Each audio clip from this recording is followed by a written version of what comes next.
अगर आप भी चाहते हैं कि लापालॉप म्यूजिक का हिट ऑडियो वीडियो सबसे पहले आप तक पहुंचे, तो हमारे चैनल को सब्सक्राइब कीजिए और साथ में बेल आइकन दबाना ना भूलें।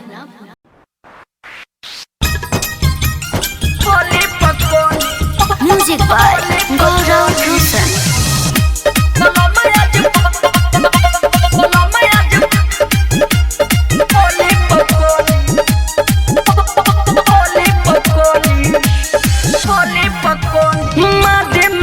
तुनी कोई वो पलंग जी लागल बचोट दर्द करताय रंग जी ए मादे में मजा तुनी कोई वो पलंग जी लागल बचोट दर्द करताय रंग जी हो तो चोली ना भुइया दुखटली हरे चोली ना भुइया दुखटली भतरा या जपली पकली सजना या जपली पकली ये राजा या जपली पकली बोलो मैं जपली पकली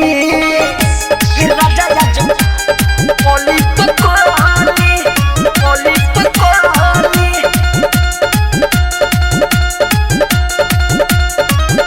सजना या बोलो मैं जपली पकली आखड़ा में डागा खेलो तहारो लागे चोट हो मेहदी बानी दू बड़ पातर बानी नहीं मोट हो सुनो ना आखड़ा में डागा खेलो तारो लागे चोट हो मेहदी बानी दू बड़ पातर बानी नहीं मोट हो अब छोड़ो न हाथ माली भदादा आज पोली पकली सजना आज पोली पकली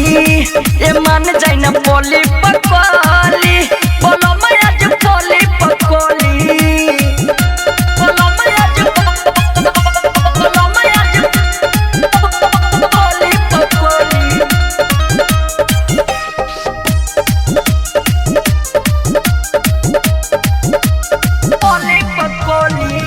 परकस पहाड़ा बना मिली